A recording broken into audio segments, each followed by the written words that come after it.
Welcome into Numbers Don't Lie, powered by Sofascore. And today we're talking footballing trios in a group of three attackers for Bayern Munich that are absolutely flying this season. Now, Michael Lahoud alongside me, Chris Wittyngham. We're going to compare these guys to some all-time greats. Are we ready to do that? Are we ready to say that about this group of players? Yeah, look, I'm born ready. I know you're big on them. I'm big on them. We watch the Bundesliga, but this group is built different, Woody.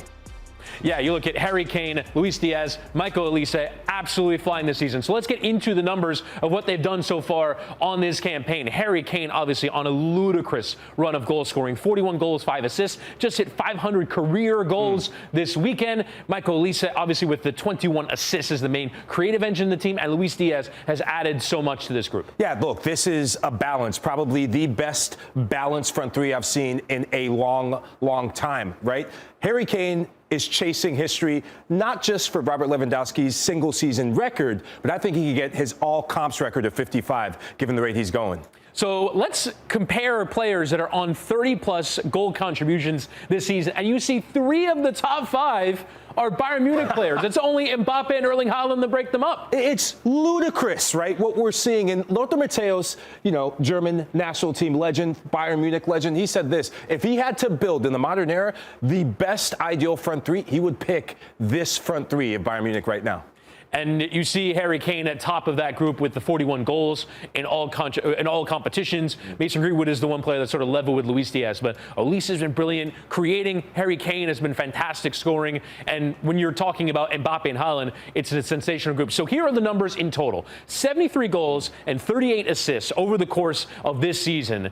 That's over 100 goal contributions between them all. And now is when we can start to compare them against some of the all-time greats. Yeah, look, to give some context into this, right? Bayern's all-time Bundesliga single-season record, 101 goals. So just between the 3 of them alone in all competitions, they're getting there, right? And when we look at this season, compared to everyone else, Woody, I mean, it's not even close. They're leading it by a country mile. I can't believe that Vinny, Jude, and Bellingham are even in this conversation. But you think of what might have been if Rafinha would be healthy as well for Barcelona. Yeah, obviously with Manchester City as well. It's just difficult to see a group of 3 players that are the main men in quite this way. You mentioned Real Madrid is kind of the most like it, but Barcelona, Lewandowski's not in this group. There are other wingers that contribute.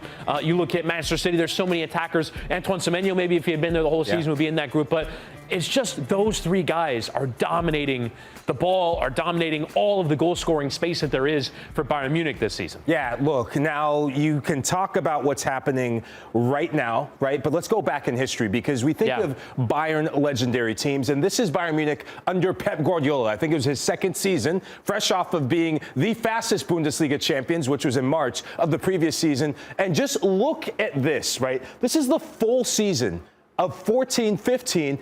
And they're just blowing them out the water when he was 73 goals compared to the 65. Yeah, and we were talking about it in the production meeting before about, maybe it's Frank Ribery who would be in this conversation. And there's so many great players for them down the years, but this was the best trio season that we could find. 2014-15, as you mentioned, under Guardiola, that's the whole season. They still got 12 Bundesliga games to play. They could potentially go all the way in the Champions League. Who knows how high this number is going to go? Yeah, look, when you do the eye test, right, and you get in the nitty-gritty, you just see a different sort of pace and directness versus this kind of German efficiency, right, with Arjen Robben, left coat, top bins every time, left, left, left, boom. And then Thomas Muller pulling the strings a bit. But the way they do it, they get the ball so fast to Harry Kane and play off the center forward in ways that with this trio, they would do the work and then tee it up for Lewandowski to finish off the goals. And let's remember, we're talking about this trio right here. Luis Diaz has come in this season. We honestly would have thought it would be Jamal Musiala who would be part of a trio that would score at this level, but instead it's been Diaz who's been a wonderful signing coming from Liverpool. Yeah, now comparing them to some of the greatest Bayern Munich sides of all time. But my big thing, right, let's take it to another level, because when you talk about trios, there can be only one trio that comes to mind. You might be thinking about Barcelona's own, but in the modern era, there's been some significant trios. So it got us thinking, how does this Bayern front three compared to some of the most iconic front threes of all time, right? And the numbers truly do not lie, because they're in great company, Woody, as we look at it, right? MSN. They're an elite company. But Cristiano and Bale, I mean, this is Champions League territory we're talking about. Right. So that's the best season that the BBC had together. Bale, Benzema, and Cristiano. Obviously, MSN is on another level, but they're currently at 73 goals, which obviously pales in comparison. But we've projected over the course of the rest of the season for them to hit 99, which would take them above that BBC number of 98. And there's still 12 Bundesliga games left at minimum. And obviously, we're figuring out how much Champions League football there is left for them to play. But in the Bundesliga, they're scoring at a level that's going to set the all-time record. We think they've got 19 more goals to score before they hit the all-time record in the history of the Bundesliga. We can imagine that number will go beyond a projection as a result of that. So as we get to above 100 goals, that does put them in a significant historical territory. Yeah, I want to give some added reference points. So this legendary group right here, if you go in terms of most goals scored by this point in the season, they're third all time. So they're already in elite company. But when we go about the goals per 90, I mean, Witty, what Messi, Suarez, and Neymar were able to do in terms of their frequency, that's by the end of the season. I got curious, how does that compare with this Bayern front three? Because you're seeing trophies. Man, it's right not there. Far off. It's not right far there. off. Which, when we said, oh, we're going to compare these guys historically, I go, wait. Lionel Messi, first off, as an individual, is an order of magnitude better than any individual that's even on this incredible list, other than Cristiano Ronaldo.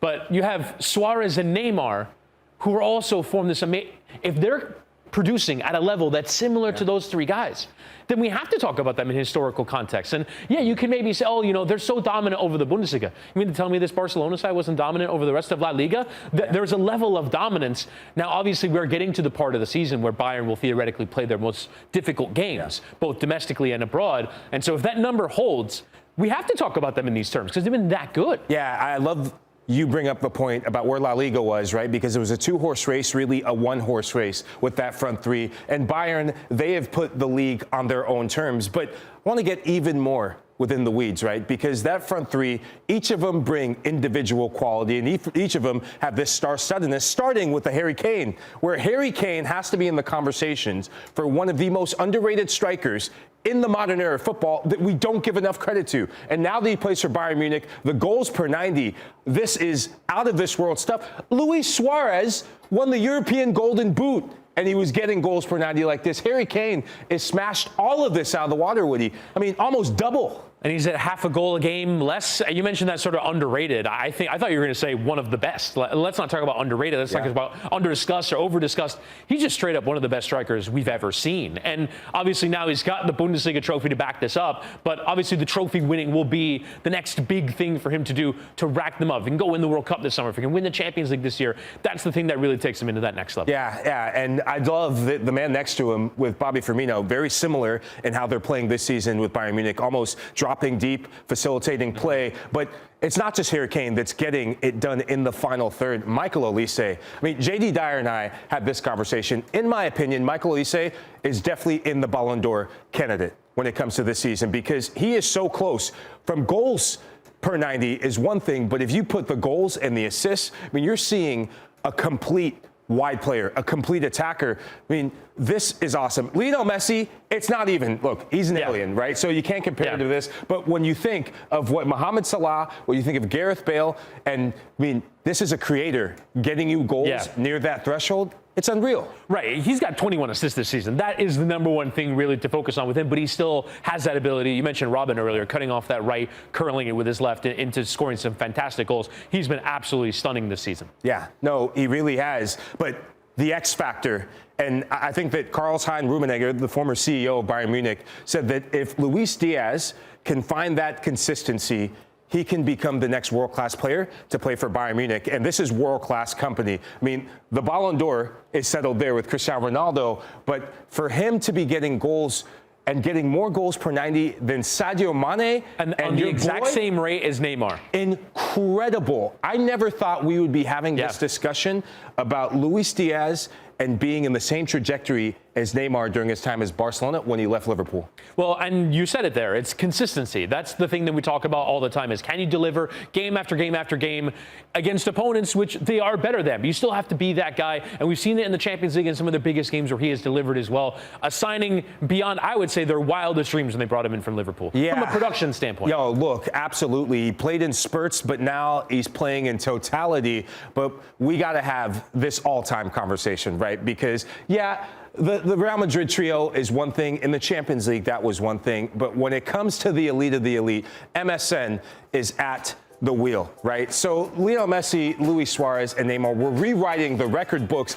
Been just in their first season, 122 goals, but obviously the treble being the culmination of that. But Witty, look at that. A total of 363 goals, and I don't think we will ever see this again. Not in our lifetime, maybe not in any of our children's lifetime, because they are that good.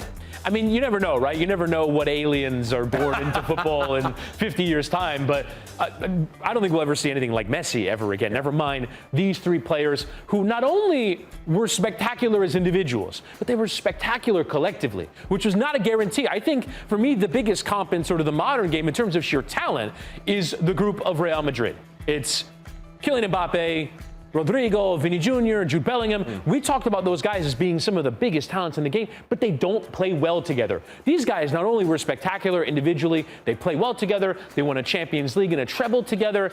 They were just a group. We might not ever see a group of such talented players combine in the way that they did. It makes you think what might have been had Neymar decided he was going to stay and not go on his own, right? Because there were more Champions Leagues, I think, to be won with this group. I also wonder if this guy, Suarez, if he joined maybe 2 years earlier, and like his absolute peak, I still think his peak was at Liverpool.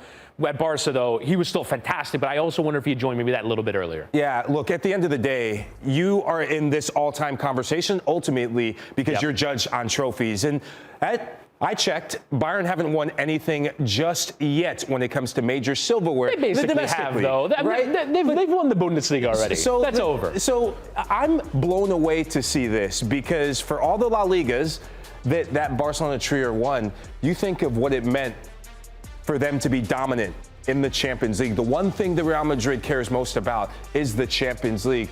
And obviously the Liverpool trio winning that coveted Premier League finally. That was their crowning jewel.